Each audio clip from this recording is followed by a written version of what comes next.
ಕರ್ತನಿಗೆ ಸುದ್ದಿಗಳು, ನಿಮ್ಮೆಲ್ಲರಿಗೆ ಸುದ್ದಿಗಳು. ಚೆನ್ನಾಗಿದ್ದೀರಪ್ಪ? ಯೆಹೋವನು ರಕ್ಷಿಸಲಾರದಂತೆ ಮೆಟ್ಟಗೆ ಆಗಲಿಲ್ಲ. ಯೆಹೋವನ ಹಸ್ತವು ರಕ್ಷಿಸಲಾರದಂತೆ ಮೆಟ್ಟಿಗೆ ಆಗಲಿಲ್ಲ.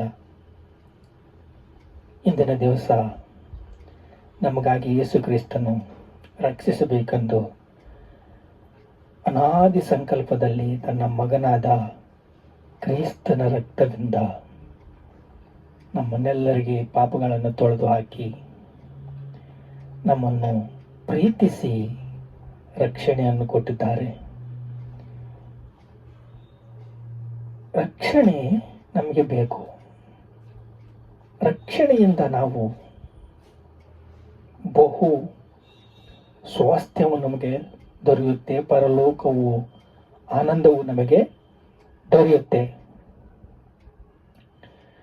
ನೋಡ್ರಿ, ಆತನು ಕಿವಿ ಕೇಳಲಾರದಂತೆ ಹಾಗೆ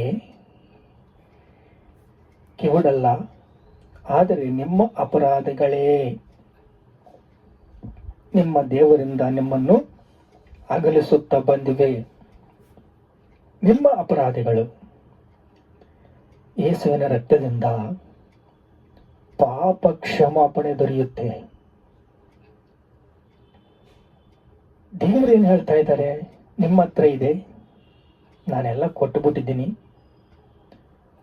ಆದರೆ ಪಾಪ ಕ್ಷಮಾಪಣೆ ನೀವು ಕೇಳಿದ್ರೆ ಸಿಗುತ್ತೆ. ಸುವಾರ್ತೆ ಹಂಚಬೇಕು.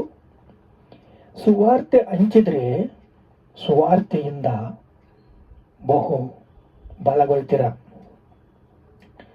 ಆದರೆ ನಿಮ್ಮ ಅಪರಾಧಿಗಳ ನಿಮ್ಮ ದೇವರಿಂದ ನಿಮ್ಮನ್ನು ಅಗಲಿಸುತ್ತಾ ಬಂದಿದ್ದೇವೆ.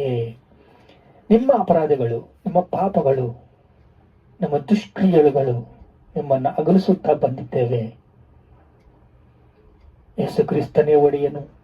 ಯೇಸು ಕ್ರಿಸ್ತ ನಮಗೋಸ್ಕರ ರಕ್ತ ಸುರಿಸಿದಾನ. ಯೇಸು ಕ್ರಿಸ್ತನು ನಮ್ಮ ಪಾಪಗಳನ್ನು ಎಲ್ಲ ತೊಳೆದು ಹಾಕಿಬಿಟ್ಟಿದ್ದಾನ. ಆದರೆ ನಾವು ಯೇಸು ಕ್ರಿಸ್ತನನ್ನ ನಮ್ಮನ್ನು ಪ್ರೀತಿಸ್ತಾ ಇದ್ದಾನೆ. ನಾವು ಪಾಪಗಳನ್ನು ಅರಿಕೆ ಮಾಡ್ಕೋಬೇಕು, ಪ್ರಾರ್ಥಿಸಬೇಕು. ಅಪ್ಪ, ನಮ್ಮ ಪಾಪಗಳನ್ನು ಕ್ಷಮಿಸು. ಭೂಲೋಕದಲ್ಲಿರುವ ಎಲ್ಲ ಪಾಪಗಳು ಅವರು ಮಾಡಬೇಕಂತ ಮಾಡಿಲ್ಲ. ಆದರೆ ಆದಾಮನ ಹಣ್ಣು ತಿನ್ನದಿಂದ ಅವರ ಪಾಪಗಳು ಒಂದೊಂದು ಸುತ್ಕೊಂತ ಬಂದ್ಬಿಟ್ಟಿದ್ದೇವೆ. ನೋಡ್ರಿ, ಇಲ್ಲಿ 59 ಯೆಶಾಯ ಗ್ರಂಥದಲ್ಲಿ ಇವರ ಕಾಲುಗಳು ಕೇಡನ್ನು ಹಿಂಬಾಲಿಸುತ್ತಾ ಓಡುತ್ತವೆ. ಇವರು ನಿರಪರಾಧಿ ರಕ್ತವನ್ನು ಸುರಿಸುತ್ತಾ ಆತುರಪಡಿ, ಇವರ ಯೋಚನೆಗಳು ಅಧರ್ಮ ಯೋಚನೆಗಳೇ. ಎಷ್ಟು ನಮ್ಮ ಪಾಪಗಳನ್ನು ಲೆಕ್ಕ ಹಾಕಿದ್ದಾರೆ ನೋಡ್ರಿ, ತೂಕ ಹಾಕಿದ್ದಾನೆ ದೇವರು. ಹಿಂಸೆಯನ್ನು ಗರ್ಭಧರಿಸಿ ಶ್ರಮೆಯನ್ನು ಹೊರುತ್ತಾರೆ. ಹಾವಿನಂತೆ ಮೊಟ್ಟೆಗಳು ಮರೆ ಮಾಡುತ್ತಾರೆ. ಎಷ್ಟು ಪಾಪವನ್ನು ಲೆಕ್ಕ ಮಾಡಿದ್ದಾನೆ ದೇವರು. ಮನುಷ್ಯನ ಪಾಪ ಬಹು ಭಾರವಾಗಿದ್ದು, ಅದಕ್ಕೆ ಹಾಗೆ ನಿಮ್ಮ ಅಪರಾಧಗಳೇ ನಿಮ್ಮ ದೇವರಿಂದ ನಿಮ್ಮನ್ನು ಅಗಲಿಸುತ್ತಾ ಬಂದಿದ್ದಾವೆ. ಇವರ ಕೈಗಳು ಬಲಾತ್ಕಾರವಲ್ಲವೇ? ಇವರ ಕಾಲುಗಳು ಕೇಡನ್ನು ಹಿಂಬಾಲಿಸುತ್ತವಲ್ಲವೇ? ಕಾಲುಗಳು ಕೇಡನ್ನು ಹಿಂಬಾಲಿಸುತ್ತವಂತೆ. ಕುರುಡರಂತೆ ಗೋಡೆಯನ್ನು ತಡಿಸುತ್ತವೆ. ಹೌದು, ಕಣ್ಣಿಲ್ಲದವರು ಹಾಗೆ ತಡವಡಾಗಿ ಮಧ್ಯಾಹ್ನದಲ್ಲಿ ಸಂಚರಿಸುವಂತೆ, ಕರಡಿಗಳಂತೆ ಗುರುಗುಡುತ್ತವೆ. 59 ಯೆಶಾಯ ಗ್ರಂಥದಲ್ಲಿ 11 ಓದ್ತಾ ಇದ್ದೀನಿ. ಪಾರಿವಾಳಗಳಂತೆ ಮೂಲಗುತ್ತವೆ ಇದ್ದಾವೆ. ನ್ಯಾಯ ನಿರ್ಣಯವು ಎದುರು ನೋಡಿದರೂ ಅದು ಸಿಕ್ಕದು.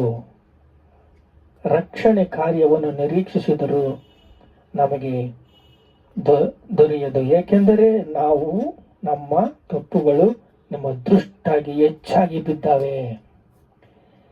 ನಮ್ಮ ಪಾಪಗಳು ಲೆಕ್ಕ ಹಾಕಿ ತೂಕ ಹಾಕಿ ನಮ್ಮ ಕಣ್ಣೀರನ್ನು ನೋಡಿದ ದೇವರು ಏನು ಹೇಳ್ತಾ ಇದ್ದಾರೆ ಅಂದ್ರೆ, ನ್ಯಾಯ ನಿರ್ಣಯವನ್ನು ಎದುರು ನೋಡಿದರು ಅದು ನಿಮಗೆ ಸಿಕ್ಕದು, ರಕ್ಷಣಾ ಕಾರ್ಯವನ್ನು ನಿರೀಕ್ಷಿಸಿದರು ಅದು ನಿಮಗೆ ದೊರೆಯದು. ಏಕೆಂದರೆ ಸಿಕ್ಕದು, ರಕ್ಷಣಾ ಕಾರ್ಯವನ್ನು ನಿಮಗೆ ನಿರೀಕ್ಷಿಸಿದ್ರು ಅದು ನಮಗೆ ದೊರೆಯದು. ಏಕೆಂದರೆ ನಿಮ್ಮ ತಪ್ಪುಗಳು ನಿಮ್ಮ ದೃಷ್ಟಿಗೆ ಹೆಚ್ಚಾಗಿ ಬಿದ್ದವೆ. ನಿಮ್ಮ ಪಾಪಗಳು ನಮಗೆ ವಿರುದ್ಧವಾಗಿ ಸಾಕ್ಷಿ ಕೊಡುತ್ತವೆ. ನಮ್ಮ ತಪ್ಪುಗಳು ನಮ್ಮ ಸಂಗಡಲೇ ನಮ್ಮ ಅಪರಾಧಗಳನ್ನು ನಾವು ಬಲ್ಲೆವು.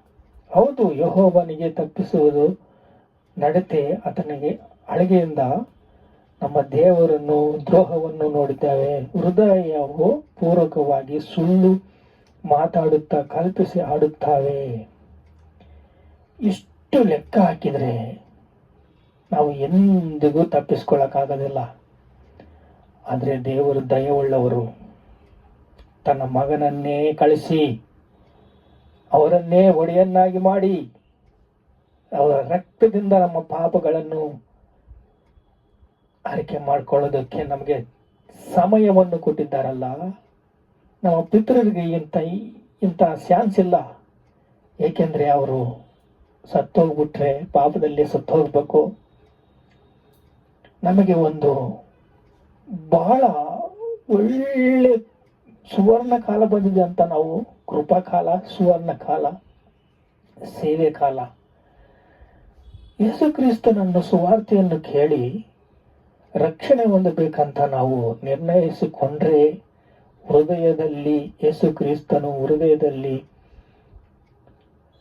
ಬಿತ್ತಿದ್ರೆ, ಸೇವಿಸಿದ್ರೆ ನೀವು ಧನ್ಯರು.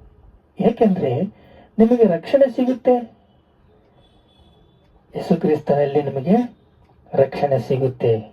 ಯೇಸು ಕ್ರಿಸ್ತಿಯಲ್ಲಿ ನಿಮಗೆ ಸಂತೋಷ ಸಿಗುತ್ತೆ. ಯೇಸು ಕ್ರಿಸ್ತನಲ್ಲಿ ನಿಮಗೆ ಸಮಾಧಾನ ಸಿಗುತ್ತೆ. ಯೇಸು ಕ್ರಿಸ್ತನಲ್ಲಿ ನಿಮಗೆ ಆನಂದವೂ ಸಿಗುತ್ತೆ.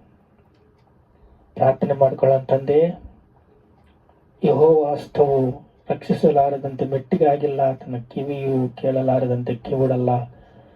ಆದರೆ ನಮ್ಮ ಅಪರಾಧಗಳೇ ನಮ್ಮ ದೇವರಿಗೆ ಅಗಲಿಸುತ್ತಾ ಬಂದಿವೆ. ಪಾಪಗಳೇ ಆತನ ಕೇಳಲಾರದಂತೆ ಮುಖಕ್ಕೆ ಅಡ್ಡಾಗಿವೆ. ನಿಮ್ಮ ಕೈಗಳು ರಕ್ತದಿಂದ ಹೊಲಸಾಗಿವೆ, ನಿಮ್ಮ ಬೆರಳುಗಳು ಅಪರಾಧದಿಂದ ಅಶುದ್ಧಗಳಾಗಿವೆ, ನಿಮ್ಮ ತುಟಿಗಳು ಸುಳ್ಳಾಡುತ್ತವೆ, ನಿಮ್ಮ ನಾಲಿಗೆ ಕೇಡನ್ನು ಕೇಳುತ್ತದೆ ಅಂತಂದು. ತಂದೆ, ನಮ್ಮ ಹೃದಯದಲ್ಲಿರುವ ಪಾಪವೆಲ್ಲವೂ ತೂಕ ಮಾಡಿದ್ದೀಯ ತಂದೆ. ಆದರೆ ಯೇಸುವಿನ ರಕ್ತದಿಂದ ನಾವು ಪಾಪ ಪರಿಹಾರವಾಗಿದೆ. ಎಷ್ಟು ಒಳ್ಳೆ ಮನಸ್ಸಪ್ಪ ನಿಂದು. ನಿನಗೆ ಸ್ತೋತ್ರ ಸ್ತೋತ್ರ ಸ್ತೋತ್ರ ಸ್ತೋತ್ರ ಏಸಪ್ಪ. ನಿಮಗೆ ಸ್ತೋತ್ರ ಸ್ತೋತ್ರ. ಘನತೆ ಮಹಿಮೆ ಪ್ರಭಾವಗಳು ನಿಮಗೆ ತಿಳಿಸಾಯ್ತವೆ ತಂದೆ. ಆಮೆನ್.